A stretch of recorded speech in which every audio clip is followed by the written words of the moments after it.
for GB News. Now, as we go through this coming weekend, it is going to be pretty chilly, despite the fact that there may be a bit more sunshine on offer than we've had through today, at least. Still heavily under the influence of high pressure, this clinging on for quite a while, but eventually, as we go through this weekend, a front will push in. But for the time being, any frontal systems staying to the northwest, so the wet weather across northwest Scotland through today, that clears away this evening, so a largely dry picture overnight. A lot of cloud though, clear breaks really confined to just northern parts of Scotland and a few breaks elsewhere. Where we get the clear breaks, temperatures will drop a touch of frost. Even under the cloud though, it is going to be a cold and perhaps even frosty start first thing tomorrow morning. Like I said, the greatest breaks overnight will be across northern parts of Scotland, so here a bright start but a chilly one for some places here. Further south, it is looking largely cloudy, limited breaks in the cloud overnight and first thing tomorrow morning, so not a huge amount of sunshine. And across much of England and Wales, a lot of cloud, and that cloud is going to be quite thick, so there will be some spots of drizzly rain around. And with temperatures in some places close to or a little bit below freezing, that drizzly rain could actually come in the form of snow grains instead in some places. But as we go into the afternoon, a greater chance of seeing some sunny skies, especially across parts of northern England, Wales, the southwest, and also northern parts of Northern Ireland and Scotland too. That being said, temperatures are likely to be a little bit lower than today, and in the south it's going to be pretty chilly, and even further north only around average for the time of year. After a potentially foggy and frosty start on Sunday, it is going to be a similar day to Saturday really for many places. Some sunshine, but a bit of rain starting to push its way in from the west, although this doesn't look especially heavy. Staying largely cloudy as we go through the outlook period into the beginning of next week, and temperatures a little bit on the low side. Bye-bye. A nice bright morning will generate a lovely warm day, right through to the evening. Boxed Solar, sponsors of weather on GB News. The latest GB News travel. Good evening, I'm Johnny Ratner. Problems in Aberdeenshire to the southwest of Peterhead. A serious accident which continues to be investigated closes the A90 at Long Haven, and in South Yorkshire north of Barnsley, the A61, the Wakefield Road and Monk Bretton closed following a collision.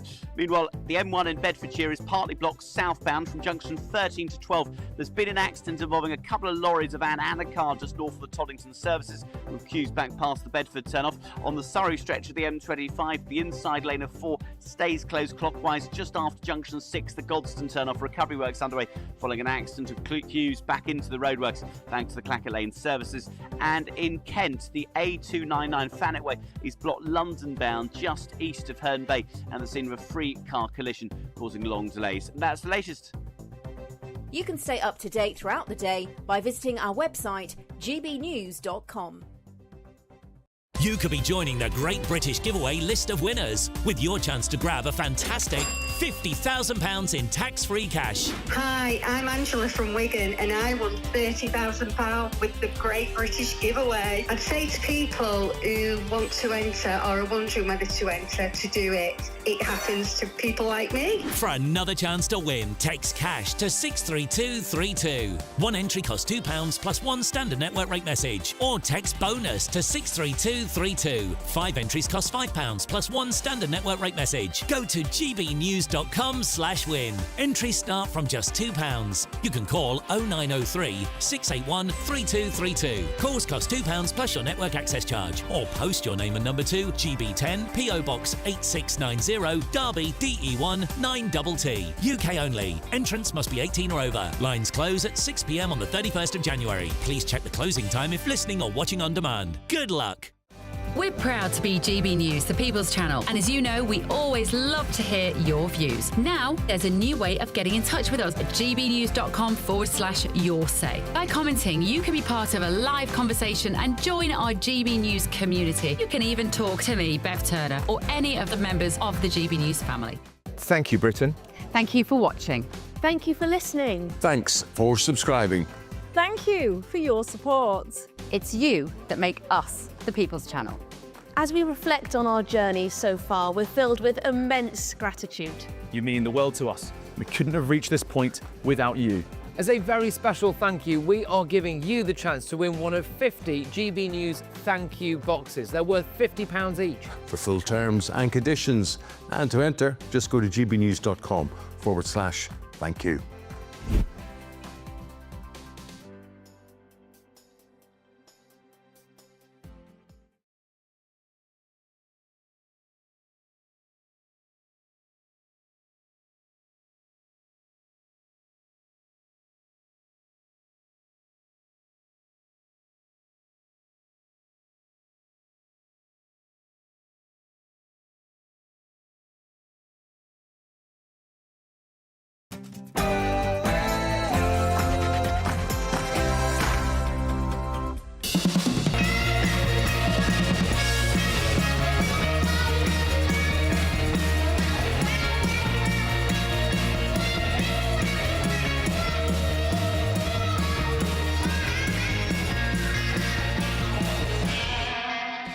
Welcome to Lee Anderson's Real World, and tonight on the show we've got Stephen Pound, the former Labour MP and Minister.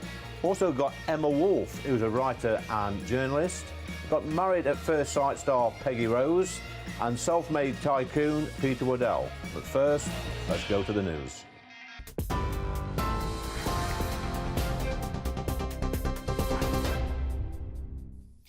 Good evening. The top stories from the GB newsroom. A Nazi-obsessed man who stabbed an asylum seeker to death, or attempted to stab him to death, has been jailed.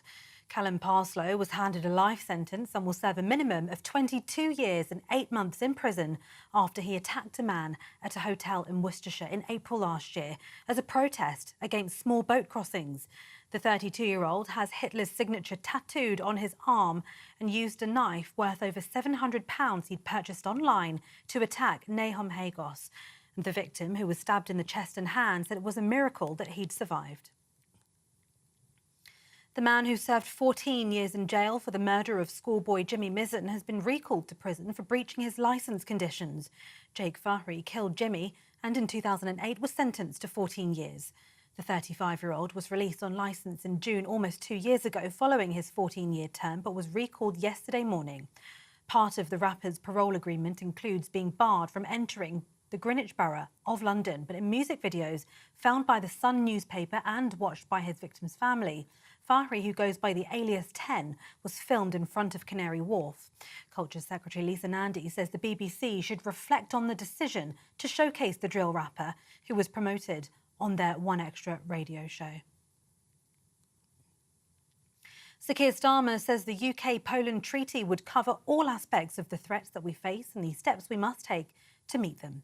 This evening, Polish counterpart Donald Tusk also said he hoped for a Britain rather than Brexit, as he said he'd discussed the European Union in his talks with Sir Keir Starmer. The pair told reporters they discussed how the countries can combat people smuggling gangs and Russian aggression and bolstering European security. Sir Keir says Poland and the UK have shared values and shared interests during his visit to Warsaw, adding this will include deepening ties between the two nations' defence industries.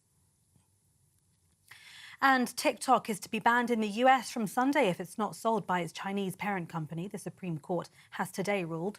However, President Joe Biden says he won't enforce the ban for the few remaining hours he's in office, leaving it up to President-elect Donald Trump to decide what to do when he enters the White House on Monday.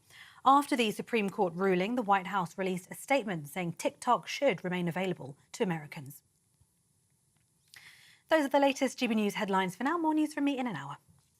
For the very latest GB News direct to your smartphone, sign up to News Alerts by scanning the QR code or go to gbnews.com/alerts.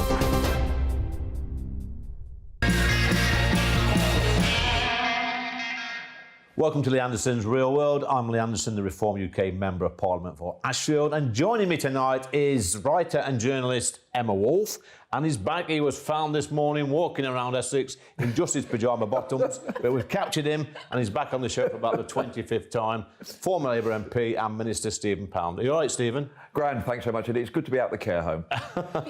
Look, guys, bit of fun. This week in Parliament again, we've had a debate on the local elections in May. We know that up to about 20 different councils have asked for their elections to be delayed in the in the name of reorganisation, get my words out. Is this a cynical ploy, Stephen, to avoid democracy because reform is on the rise? Well, far be it from me to imply that there is an element of conspiracy here, but it does actually reek, to be perfectly honest. Look, basically where we start from is actually a sensible place. The idea, at the moment, you've got parish councillors, county councillors, district councillors, regional mayors. You know, you've got a massive, great tier of administration. It's a good idea to get shot of that and actually compress them down and have, so that you actually have more say in who you're actually voting for. However, if the idea is, the justification is that if they don't have them this year, they're going to put them forward till next year. I think that if reform wasn't snapping at our heels, and I speak to both the Tories and Labour there, then I rather doubt that this would have happened. So I think it's very, very convenient, and the fact is most of the councils that want to put them off are Tory councils. I think it's pretty silly. There's got to be some way we can work it out. Let's go ahead with May. We're all geared up for May, and then if we have to reorganise later on, so be it. Emma, I think there's been an outbreak of common sense from our left in the corner. It's a rarity, but I think it's hit the nail on the head. I'm absolutely amazed at what Stephen says. Look, call it what you like, delay, postponement, reorganisation, devolution, whatever. The fact is, Labour are going to get absolutely trounced, and this is going to be the beginning of the end for Keir Starmer. You cannot do this. The timing is suspicious, to say the least. Fine, if you want to reorganise, fine. If you want to, work towards devolution, that's fine. But don't do it now. This is really... Is it any coincidence that it's councils like Thurrock and Essex where key reform target areas, where they are snapping at Labour's heels? All this does is further undermine people's faith and trust. What people are saying is, this isn't right. Fine, ignore the petition where over 3 million people asked for a general election. Ignore that, but give us our democratic rights. This is not on. Yeah. And I'm sorry, would they be reorganising these local elections if Labour were riding high in the polls? No, they wouldn't. No. Stephen, do you think this may backfire on these areas? Because my thinking is, if we cancel the elections to these, I think it's 20 different areas, we're then concentrating on areas like mine in Nottinghamshire, where the county elections will go ahead. They've already said that, and next door in Lincolnshire. Yeah. We can pump all our resources into those sort of areas, and get people like Nigel up on a regular basis, and campaign on that sort of anti-democracy ticket. What's happening in the South, they're fit. Come and vote for us. Well, the Liberals will love it, because the Liberals really love it. They can have to concentrate on one or two areas. Yeah. They can hurl all their activities at it. Yeah. But look, a couple of things. Let's not forget, it's mostly Conservative councils are actually asking for the deferral. But the thing is, the very basic statement here, and people do love something that's absolutely basic and understandable. It is a denial of democracy. It is hiding from the electorate, and there's no way you can get away from that. You can dress it up and you can cover it with all sorts of spices and God knows what, but the reality is people will see we would have had a vote in May. We're not having a vote in May. It's as simple and as easy and as wrong. This undermines the bedrock of our democracy.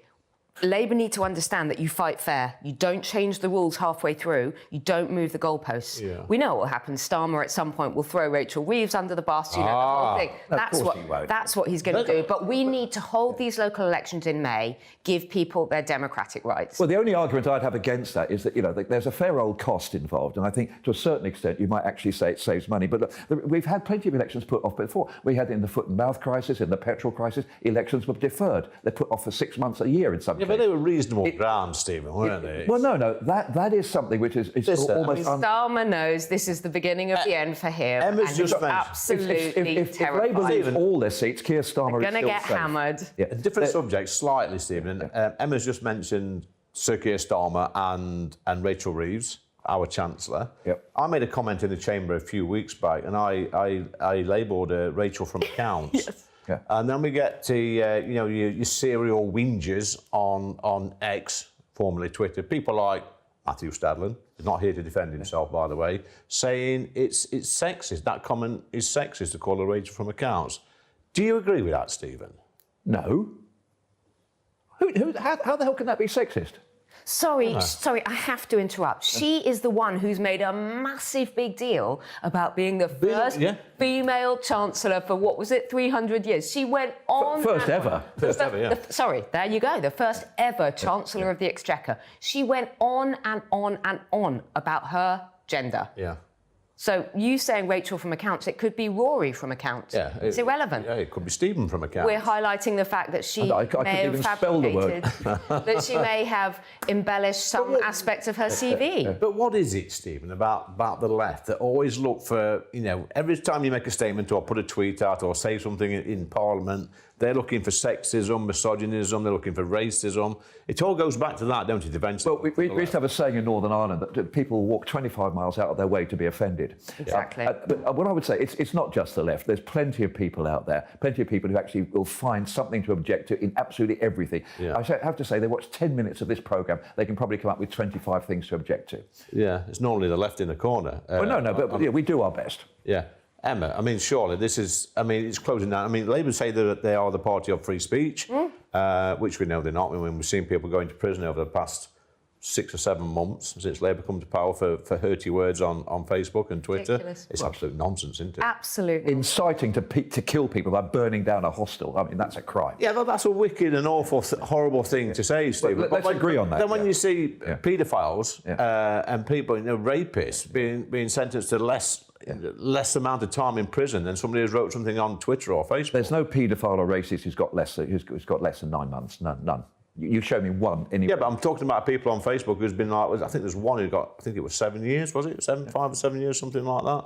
No. But I digress. You can fact check that, Stephen. Maybe I'm wrong. But let's go back to the local elections again. Yeah. It will backfire, in my opinion. It will, because the message is very, very simple. And people, it was absolutely right. People will actually see this is denying them their democracy. They do. And in all honesty, I think it's 11 million people that's going to be denied a vote. And the funny thing is, often there isn't that much interest in local elections. Well, there is now. This has really backfired because it's absolutely got it onto the front pages. Yeah. People, friends of mine who aren't even interested in politics, are saying, "Hang on a minute, we get a vote, we get our rights. Why can't I vote in May?" Because when people have something like the right to a vote, Stephen, then for 100 years or so, and then you're going to take that off them, they're going to be furious. Well, don't forget, it's only about 100 years since we had the universal franchise in this country.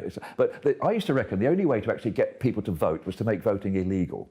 You make voting illegal, everybody say, I demand the right to vote. Absolutely. And they come flying in. And they're dressing it up with all these words about delay and postponement, reorganisation, devolution. Yeah. Call it, if it quacks like a duck.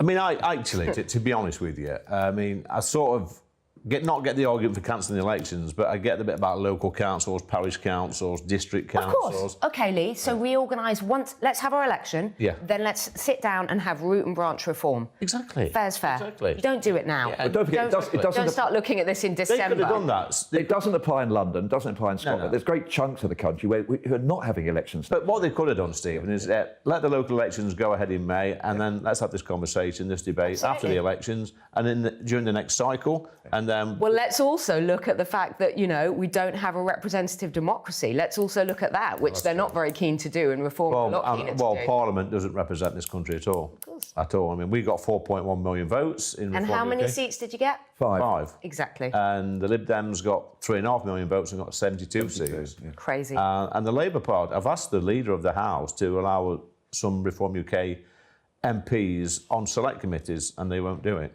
And yet they want to reorganise local councils. To be more democratic, yeah. It just doesn't make sense. It's unbelievable. Stephen, why do you think that is? Why won't they let Reform UK MPs on select committees? Well, the point of the select committees just aren't big enough. You've got 5 parties. Is it 5 or 6 parties now? But it's in their gift. They can change that just like that. It's in the leader's gift to do it's it. more costly. I thought you were always against bureaucracy. You're against more and more legislation. We don't have the select committees with 40 or 50 people on them, do we? No, we have about 12 people on, Stephen. Yeah. I was on the Home Affairs Select Committee for just over 2 years, and I got to have some really juicy debates with and hold people to account, and it's really good. But I see them now, and it's just backslapping. You've got so many Labour MPs on these select committees. They're never going to bring, for example, Home Office officials to task and criticise them. Well, I'm sorry, but in the last Parliament, under Johnson's Parliament, it was exactly the opposite. We had hardly any Labour MPs on, but we certainly, people like Darren Jones on Treasury certainly have made their voices heard. Yeah. But will they this time, though, Stephen? Well, I would have thought you guys are going to kick the door down and gate crash the select committee anyway. You'll do it somehow. You'll turn up. You'll end up some way of actually giving evidence to committees. OK, so predictions then, Emma, for this May's election. So I think there's like I say, there's Nottinghamshire going ahead. There's Lincolnshire. We've got some mayoral elections as well. Labour are going to do very, very badly. Yeah. What about the Tories? Not so well. Not so I think well. Reform are going to have a good. Stephen? Huge regional variations. Andrea Jenkins in Lincolnshire, I think, has got a good chance of getting elected, basically of this parish. It's going to be very regional because there's no elections in London. There's huge chunks of the country where there are no elections. But where there are, they're mostly Tory seats. And so I think that if Reform starts winning seats off the Tories in big numbers, then the game changes. And I think Emma's right, what she said earlier, is that this has actually focused people's attention now on areas like mine and Lincolnshire. Yeah. And the country's going to be watching. I think overwhelmingly Labour are going to do badly because the anger which started with, winter fuel allowance and all of that and has just gone on and on. It's like a snowball. It has been gathering pace since Starmer came in and since this series of catastrophic and really vindictive decisions attacking every person who is vulnerable or struggling. Emma's looking very angry here. Stephen's still looking confused, but he's out the weather now. His meds have kicked in. That's a great debate, guys. But coming up next, we've got tycoon Peter Waddell.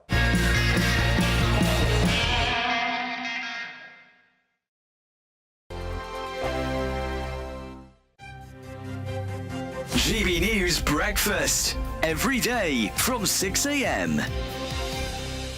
According to a report from the RAC, many drivers see speed limits as a target rather than anything else. More than 50% of us think it's acceptable to break the speed limit. So this morning we're asking, is it time to increase the motorway speed limit? Let's talk to automotive journalists Danny Kelly and Steve Fowler. Gents, what a pleasure to speak to you both in one go. I think we should join many countries in the European Union that have 130 kilometres speed limit, which is around about 81 miles an hour. I drive to London on a weekly basis, and I think the roads are capable of handling higher speeds.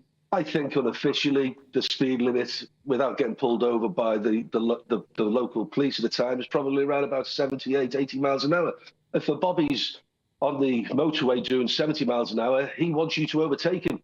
He wants the free-flowing of that motorway to continue. So should we change 70 miles an hour? If people are going 80 miles an hour, just stick to 70 miles an hour as a limit. Yes, it's funny when you're driving along the motorway and there's a police car going at 70 and nobody wants to overtake. But if the average is 80, just leave it at 70. All the gantries now are fitted with the modern signage where they can change the limit at will. We all know that. It's hard to get up to 70 half the time. So, actually, we could apply those rules, couldn't we, at 80 or even 90 miles an hour and say, well, if the weather's bad, let's reduce it. If the fog's bad, let's reduce it. Yeah, unfortunately, and I hate to use this phrase, smart motorways, but they're the ones where you have the adjustable limits. They don't cover all of the motorway network, relatively small amount of the motorway network. It is a limit. It's not a target, as I keep saying to my kids. God, they're bored of me saying that. GB News, the People's Channel. I'm Christopher Hope. From pop stars to politicians, I'll interview anybody in a pub who's got a political opinion. Join me every Friday on Spotify, Apple Podcasts, YouTube or gbnews.com, or wherever you get your podcasts. This is GB News, the People's Channel. This is Britain's Newsroom, where your voice matters. It's just astonishing. With expert analysis and honest opinion, we don't just keep you informed. We bring you unique perspectives you won't see anywhere else. Can't argue with any of that. When the news happens, it happens here. On Britain's Newsroom, weekdays from 9:30 a.m. Only on GB News. If you want your news to be straight talking... This is a nightmare for the Conservatives again. Down to earth. It's not just Nottingham where this is happening, is it? And most importantly, honest. Hard-working, middle-class taxpayers, they'll get their book thrown at them. Then catch me, Martin Daubney, Monday to Friday, 3 till 6 p.m. on GB News, Britain's news channel.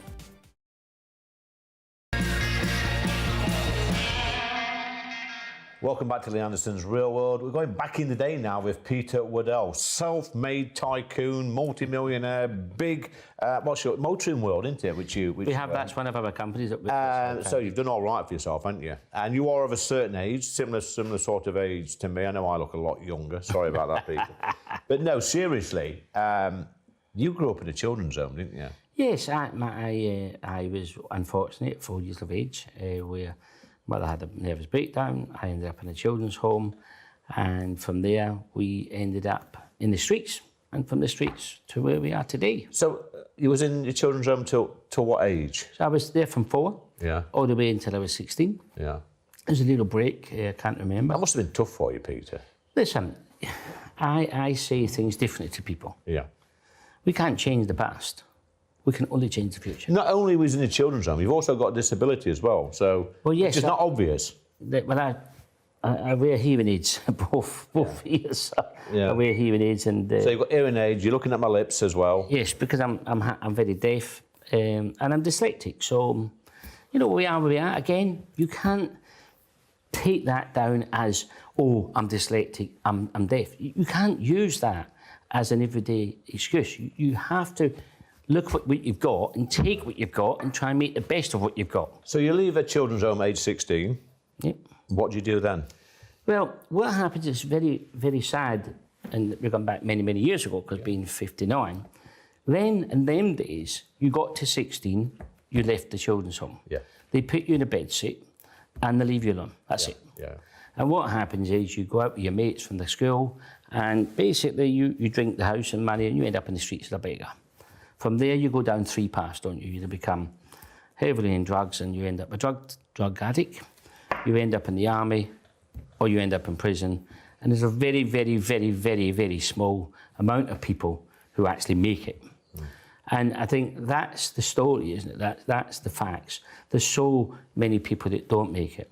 And them people that do make it don't want to spend time. But how did you make it? Well, it was very hard. I mean, I started as a minicab driver in the place, Barring Cars in Peckham. And I never used to, we had a big 80Z at the time. We didn't have sat navigation and all of these sort of things. You probably remember, you had a big 80Z, you went to the petrol station and you paid, I think it was £5.95, and it was all big boxes, and you wanted to go to Peckham, or you picked the box and away you went. And I remember the very first fare, this guy jumped in the cab. He said, taxi, yeah. He said, take me to Pall Mall. I said, well, I don't know where to go, but if you show me, I'll take you. He said, what do you mean? My God, he said, are you sure? I said, I'm just started, I'm learning, I'll take you. And it took us about 40 minutes to get there, and it took me about 4 hours to get back. And that was the story then. But my attitude then was I had to make £100 a day. I would not go home until I made £100 a day. And that was how you build. You have to set a target. There's no point in getting to the end of the day and then saying, oh my God, we've done bad. You have to set a target from the beginning. So, children's home, taxi driver, what's the next step? We then became a car dealer, believe it or not, because we started selling taxis. How did you do that? So, what happened was quite a funny story. I don't know if you remember Maggie Thatcher, a fantastic woman. Maggie Thatcher brought out, you can buy your own council house. Don't know if you know that. And you can get a discount. So because I've been in a children's home 20 years, or 19 years, I got the full discount. Okay. Wow. I had to challenge Lewisham from council, but I got it. Oh, well done. And I had a little flat, which all of a sudden had about £20,000 in it. So we went to a company called HSBC Bank, I don't think they're about now, and I got a £3,000 loan.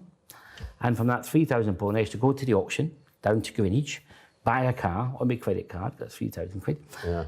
Buy the car, sell it before the end of the month, and pay the credit card back, and then do the same again. And we started from there, and we started selling these cars in the street, and we used to clean them in the petrol station. We used to buy the guy at McDonald's, and he used to let me sit through the night with his, get an extension cable out, and I used to polish the cars. And T-cut was the thing then. We used to buy the little red bottle, and used to T-cut it like that. And that was, we used to call it polishing a profit into the car.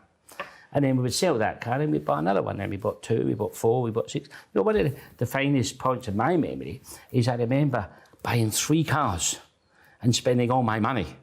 And I bought a GTE Astra in white.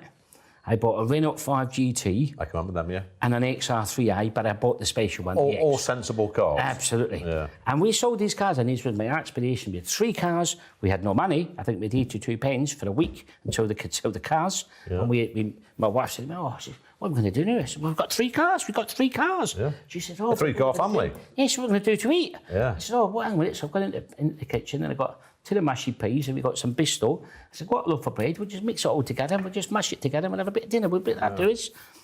The auto trader came out, and we sold the cars, and we went down to McDonald's, and we bought another car, and the man had come up to buy McDonald's and had an old Cavalier at the time, and I bought his Cavalier and sent him home. No secret to your success then, is there, Peter? Just hard work, isn't Well, it's it? hard work. Dedication. You know, you get up at 4 in the morning, you work till 10 at night, and you work 7 days a week.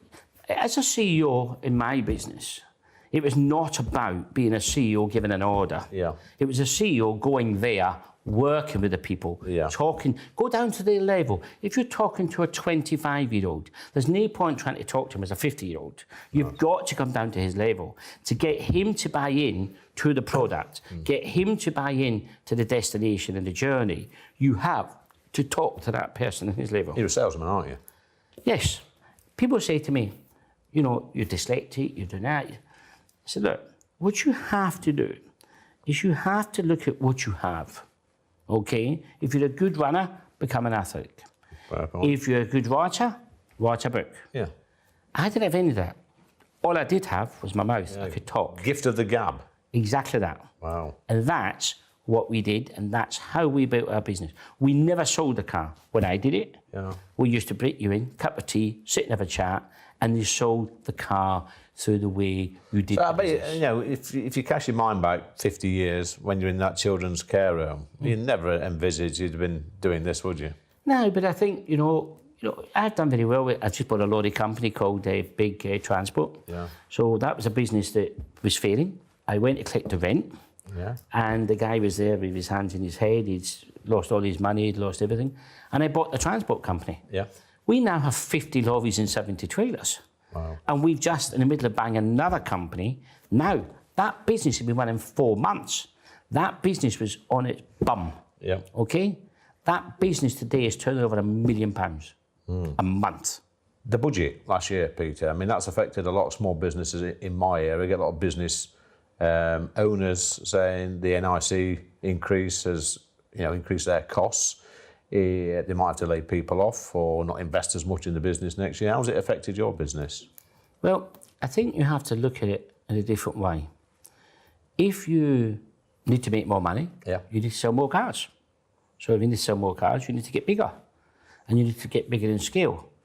If you can get bigger in scale and you can keep the bills down and produce more, then you'll be okay. I mean, I've been through being 59, as you keep saying, and better looking than yourself. But basically, not true. But basically, I've been through 2 or 3 recessions, and the good people survive, and the other people don't. Now, it's very sad when you see these people. You know, it is sad. But it's very sad, and this is why we bought the lorry company.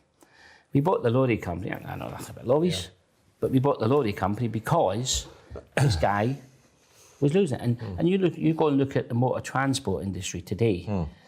Every day there's transporters companies going out of business. Yeah. And it's very sad. Yeah. Very sad. Peter, that's fascinating discussion. Inspiring story. You should be very proud of yourself. Just amazing. And people out there watching this, you need to look at people like you and think, you know what, anything's possible. Well done, mate. Okay. All I can say is this. If you believe in something and you want something, go and get it. There you go, wise words from a wise man. Coming up next, we've got Right versus Left.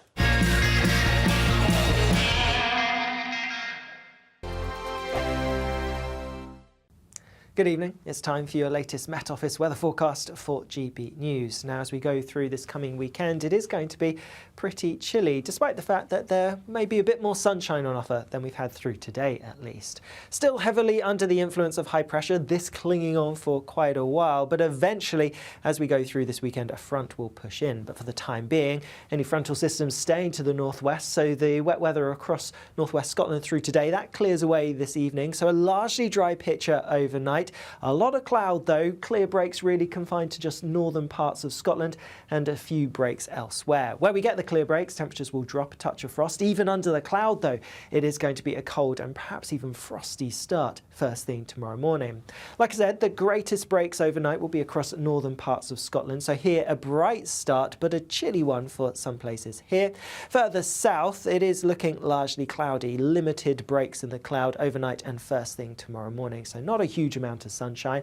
And across much of England and Wales, a lot of cloud, and that cloud is going to be quite thick. So there will be some spots of drizzly rain around. And with temperatures in some places close to or a little bit below freezing, that drizzly rain could actually come in the form of snow grains instead in some places. But as we go into the afternoon, a greater chance of seeing some sunny skies, especially across parts of northern England, Wales, the southwest, and also northern parts of Northern Ireland and Scotland too. That being said, temperatures are likely to be a little bit lower than today. In the south, it's going to be pretty chilly, and even further north, only around average for the time of year. After a potentially foggy and frosty start on Sunday, it is going to be a similar day to Saturday, really, for many places. Some sunshine, but a bit of rain starting to push its way in from the west, although this doesn't look especially heavy. Staying largely cloudy as we go through the outlook period into the beginning of next week, and temperatures a little bit on the low side. Bye-bye. It's Patrick Christie's Tonight, and here we do things differently. It's explaining the absolute madness of this, doesn't it? It's explosive. I mean, this is very good. It's lively. 850. Your government sat there, Sean, and it did nothing. It's controversial. And the Middle East has been in turmoil since before I was born. It's everything you need to kickstart your evening. Everyone's had their Weetabix tonight. I love to see it. That's Patrick Christie's Tonight, weeknights from 9 p.m. Only on GB News, the People's Channel, Britain's news channel. Good Afternoon Britain isn't just about us. The wonderful thing about this programme is it's about everyone watching. It's an interactive programme. Well, there absolutely is something to see here, and we're going to be talking about it more. Whether it's breaking royal news, Will, please bring us up to date. Or indeed a particularly punchy speech in the House of Commons. Very, very curious. We bring it to you live, and then we bring you live reaction as well. That's Good Afternoon Britain, weekdays from midday. Only on GB News, the People's Channel, Britain's news channel.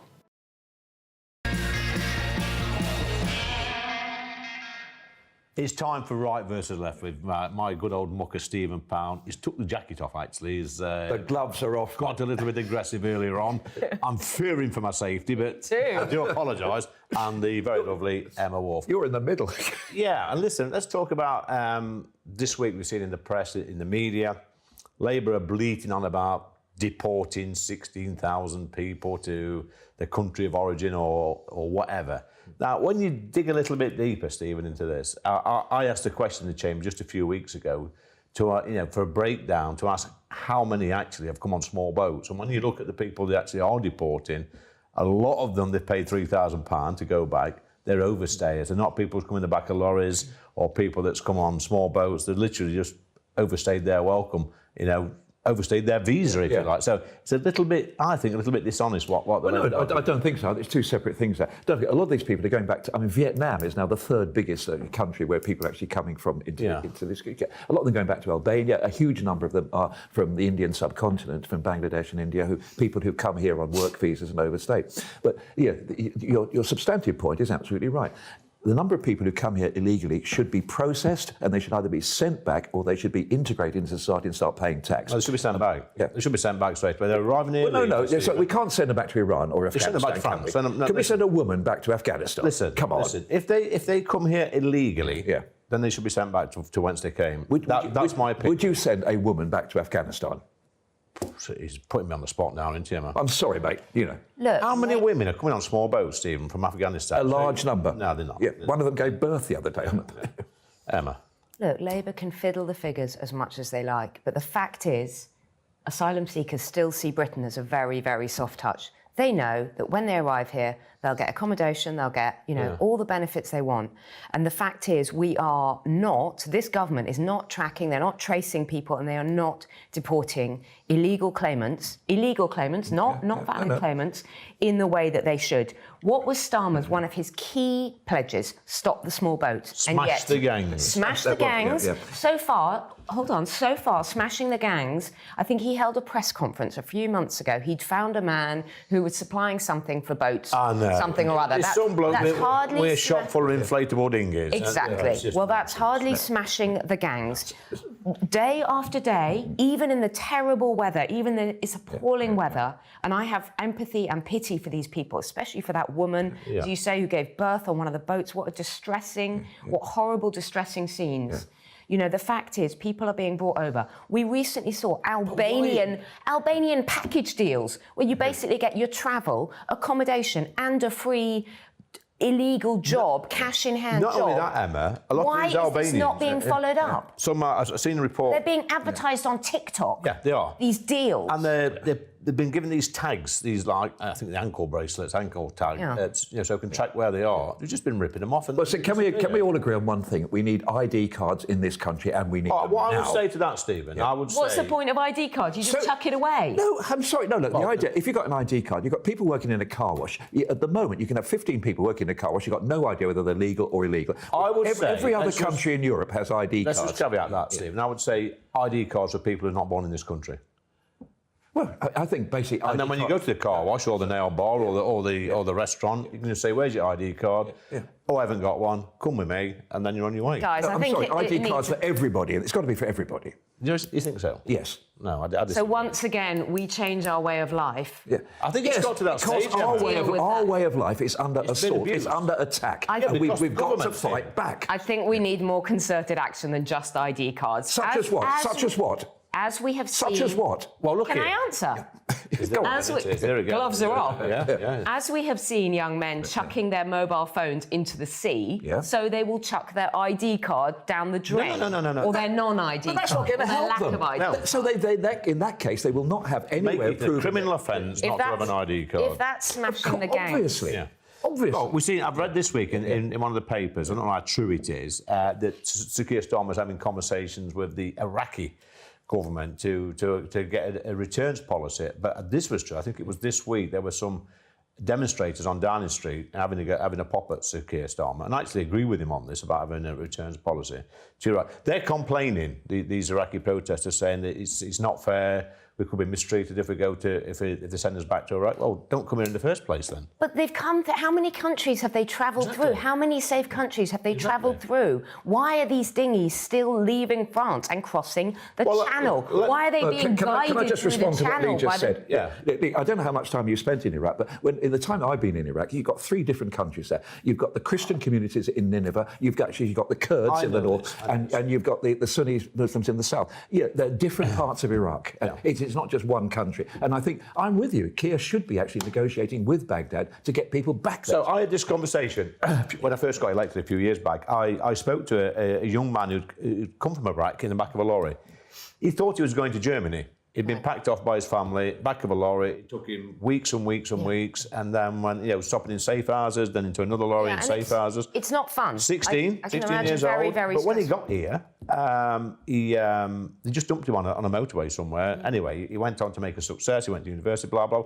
My point is, when I said to him, you're 30 now, 30-year-old, whatever he was, it must be horrible not being able to go back to Iraq to see your family. Yeah. He said, I'll go back 3 or 4 times a year. I thought, this is the point. The system has been abused. No, I couldn't agree more, actually, because I used to deal with a lot of cases, with my immigration cases when I was an MP, when people would say that it's too dangerous for them to go back to somewhere. And then I'd say, well, when were you last there? I'd say, well, a couple of weeks ago. Yeah. People are actually flying in and out of Tehran at the moment, which I think is absolutely extraordinary. It's unbelievable. Yeah. But look, you say we should have more conservative policies. Like what? What I'm saying is we just need name to one. deal with the fundamental issue, the fact that people crossing over the Channel, people making illegal asylum claims, it undermines the very valid claims. We agree on that. We all agree on that. But what would you do? Well, name one thing. Politicians to decide. What is I'm smashing sorry. what does smashing the gangs mean? What does stop the boats mean? You said we need more conservative policies. I'm saying... Okay, I'll tell you what. Yeah. I'll tell you what. Yeah. We need more deterrence. Yeah. Such as? We need... Such as things like Rwanda, which I didn't know. I thought it was a shocking waste of money. I'm with James Cleverly on what he said. said. Listen, listen, I was in the migrant camps. a few years back in France, in Calais, and I said to these young lads that were there, if there was a chance she was going to be, deported to a third country in Africa, deportation being taken they said to seriously. me, we wouldn't come, we'd stay in France. Whereas they know, and that was why my opening point was about Britain is being seen as a soft Yeah, it's like the TikTok videos you talked about. You're seeing 4-star hotels. But why are those not being followed up? If I can see those TikTok videos, if you can, why can't the Home Office see those, make contact with them, ask for an Albanian package deal? How about we just turn the boats back and send them back instead of picking them up? Well, there is that, but there are also the other people that cross over not on small boats, and So that somebody is a said huge something. problem. I mean, you're an 99,000 people Stephen's last an year.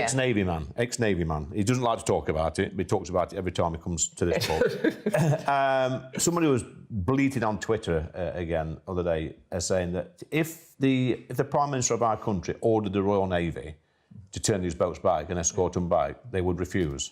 No, hang on a second. You don't refuse an order, a legitimate order. That's on the record. I'm sorry. I'll tell you exactly what would happen. If you've got a rigid inflatable boat there, the Royal Navy send a frigate or a Type 23 come up, get a knife and he'd stab the boat, sink it, and the Royal Navy would then have to rescue everybody in the water. Because that is the rule of the sea. And could they take them back to France? No. Not if they're in British territorial water. Here we go. So, look, it's time for the yes or no quiz. Stephen's had about 20 goes at this, haven't you? No. Stephen, I hope you're ready to be thoroughly trounced. Right. Should the local elections be cancelled? No. Emma? No. Emma, are Labour being a little bit creative over their deportation figures? Yes. No. Stephen, should Stephen Pound be allowed out more often? No. Was there a verbal tick there? Yes. He's laughing. Emma, is it sexist to call our Chancellor Rachel from Accounts? No. No. And Stephen, would you say that this Labour government have made a good start? Yes. No. He struggled with that, didn't he? I mean, it's still a yes or no. There's some nervousness there, Stephen. Do you want to come back on one? Are you ready? I'm sweating cobs. Wrong answer. Are you ready? Yes. Yep, there you go. It's got beat again. Honestly, mate, it's a yes or no. I've been stitched up like a kipper. Smell of that. Simple, absolutely simple. There's a whiff of gin in you as well, mate. So congratulations, Emma. You're the winner of the quiz again. Stephen's in second place. Coming up next, we've got Married at First Sight star Peggy Rose.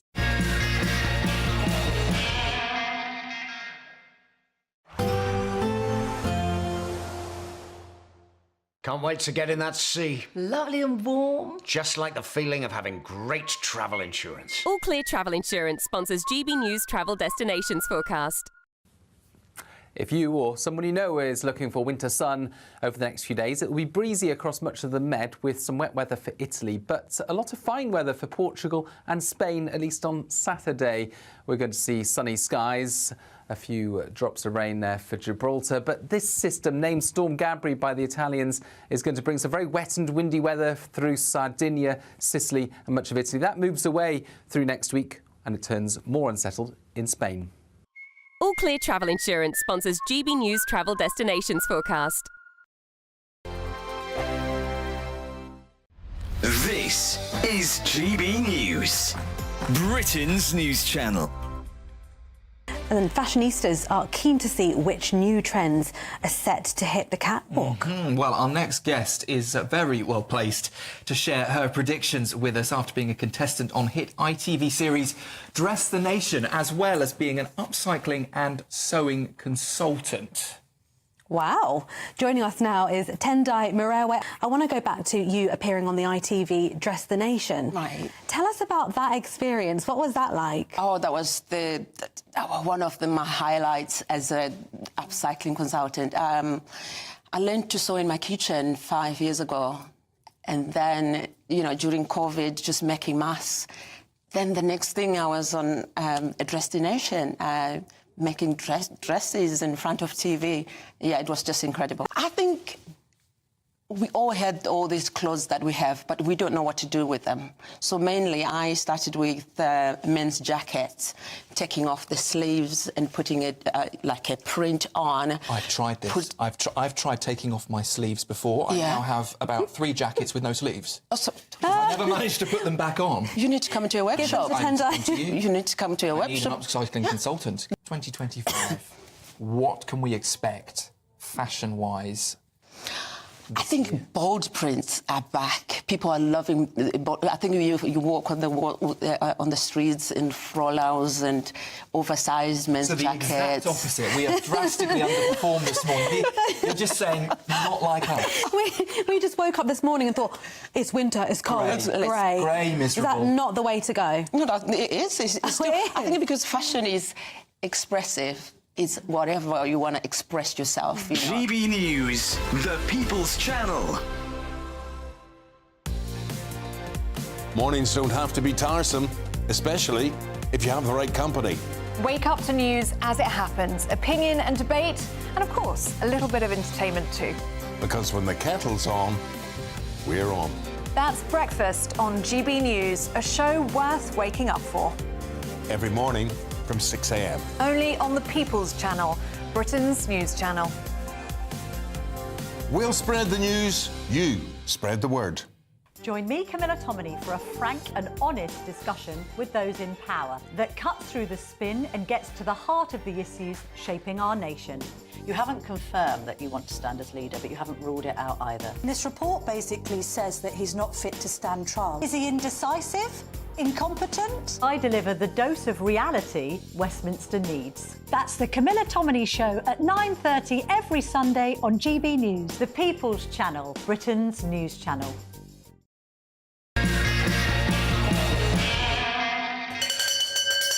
It's time for Last Orders at the Bar, and I'm joined by the very beautiful Peggy Rose. Now, you was on a reality TV show, Married at First Sight. I That was, good? yes. Married at First Sight? Married at First Sight UK, yeah. Never watched it, but I've been told it's a very good programme, so I must try harder. But you actually got married on there. Tell me about that. I did marry a stranger. I'm one of the crazy people that decided to take the risk, take the chance and marry somebody I'd never even met. So I just remember sitting at home on the sofa with my mum watching Married at First Sight, the old season, and it said, applicants apply now. And I thought, you know what, I'm going to give it a go. So I applied. Lo and behold, did I know, 2 months later, I would be at the altar marrying a stranger. So look at you, you know, you're a very attractive lady. You know, you looked the part from one of these reality TV shows, and obviously the man you picked would have been a professional type, a grafter, a go-getter, one of them type of men. Yeah, Was he? but my number one, no, he was not. What was he? Number one for me was ambition. Okay. It's not about having loads of money. It was just have a job, have some drive, some passion. Yeah. And you know, I didn't care about what he looked like. I wanted him to be over 5'10". Yeah, because obviously. I wanted somebody taller than me. And when I first did him, I thought, yes, great. He's tall. He's a big guy, big lad, perfect. But then he told me he didn't have a job at the time. Oh, dear. And he just liked to game 3 nights a week. What, you mean like Xbox and stuff like that? Twitch. So just gaming, and used to do forfeits online and things like that. Yeah. Which, you know, wasn't my idea of what my potential husband Not ticking would be many doing. boxes then, was it? No, and it isn't because, you know, I want somebody to provide for me. I want someone to bring something to the table because I am very hard working. So I guess when you sat around the dinner table at night time talking about your busy day at work, you don't be talking to somebody who's been on his Xbox or Twitter, whatever it is. Yeah, it was hard. You can't really have an intellectual conversation Yeah. because we didn't share many similarities. But why did you do it? Because Didn't your parents warn you off? Your dad warned you off? Oh, he warned me off when I first told him, Yeah. but I first told him when we was on TV. So I announced at the table, Dad, I need something to tell you. I'm marrying a stranger. He went absolutely berserk, and I expected that.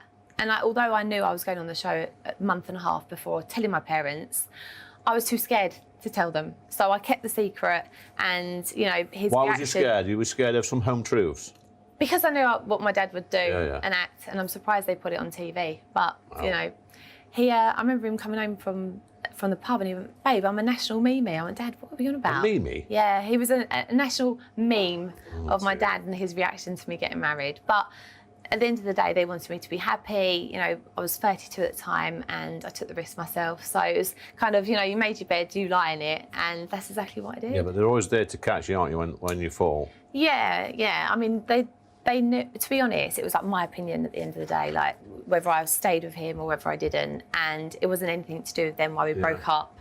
I find it really hard to trust men, and I've been cheated on before, and you know, it's just about trust. But you're settled now, right? You got a fella in your life? I'm seeing somebody now. Okay. And again, I feel like... Is he working? He is a grafter. A grafter? Yeah, he's very ambitious. He has 3 businesses, all different businesses as well, and he would do absolutely anything for anybody. Okay. He's like the carer of the community. Like, he's just very humble, very modest, but he's ambitious. So we're still behind the bar, Peggy, and I know you never poured a pint before, but you're going to do that in a moment. But I think are you moving into the pub trade? Well, Dickie Bird told me. He does own a pub and a hotel above, which hopefully I'll be managing the hotel. It's a boutique hotel. Oh, wow. And it needs a feminine touch. So we've now got the little mats with the hearts. But I mean, for me, it's all about fashion. So we're very different, but we've got that ambition value. Sounds like a perfect partnership. So if you're going to be helping with the pub and the beauty, I think we need to get you pulling a pint. So if you get a pint pot from down there, Peggy, any one of those, that'll do. One of them, though. This one? Yep. Okay. Neck oil. As long as my dad's not going to be asking me to You've pull got these all 30 the time for seconds him. to pull a pint. Wow, okay. It doesn't matter. It's not the winning, it's the taking part that counts. So 3, 2... Is this for you, Lee? 3, 2, 1, yeah, All go. right. Go on. Pull it back, that's it. Oh, you broke your wrist a few months ago, didn't I you? did. I broke my wrist. How did you do 6 that? ago. I was at the gym and I fell over. I didn't even start the gym class, and I Yeah. slipped on a mat.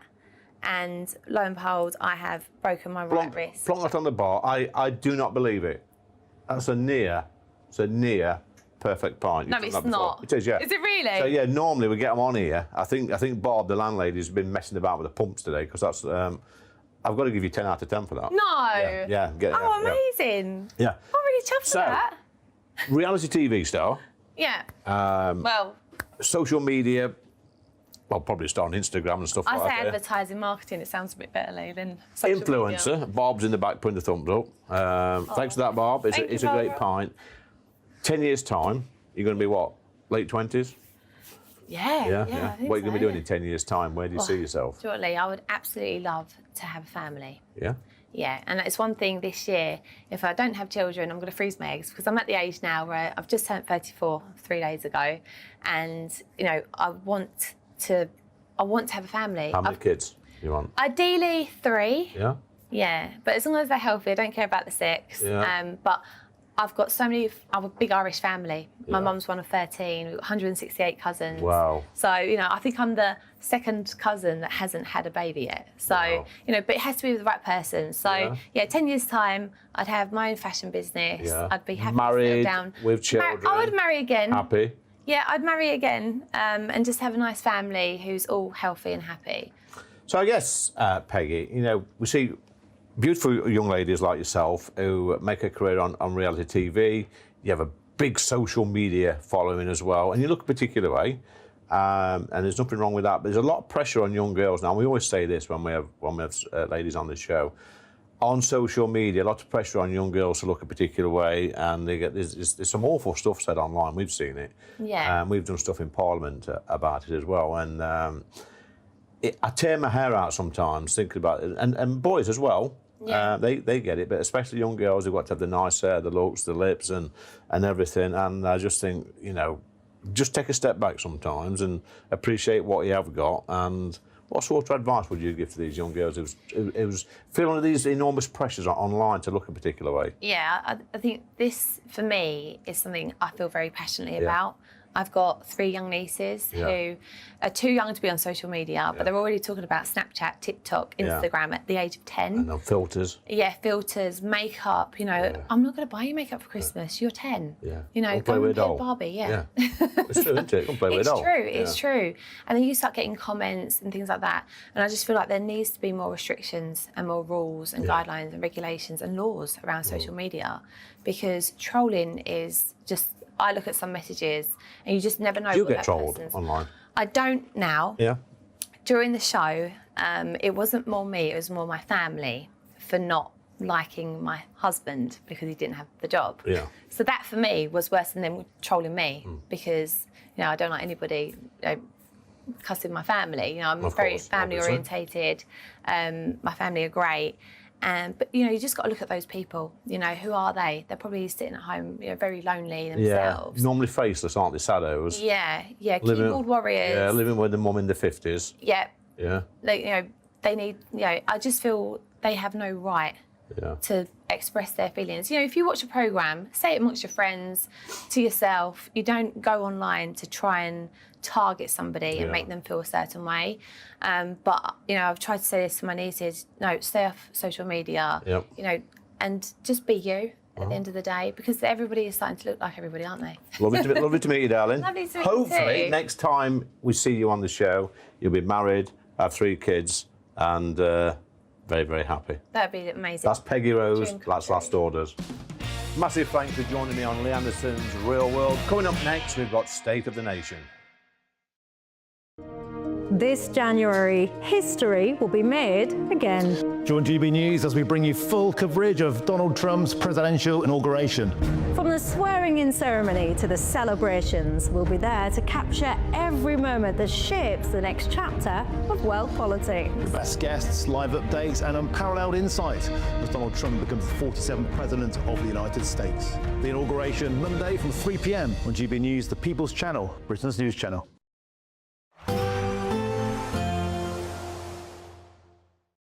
We'll see a cold snap, which will quickly develop into a warm front. Boxed Boiler Repairs, sponsors of weather on GB News. Good evening. It's time for your latest Met Office weather forecast for GB News. Now, as we go through this coming weekend, it is going to be pretty chilly, despite the fact that there may be a bit more sunshine on offer than we've had through today, at least.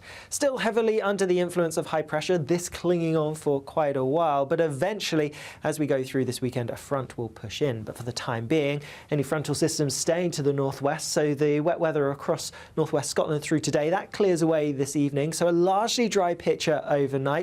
A lot of cloud though, clear breaks really confined to just northern parts of Scotland and a few breaks elsewhere. Where we get the clear breaks, temperatures will drop a touch of frost. Even under the cloud though, it is going to be a cold and perhaps even frosty start first thing tomorrow morning.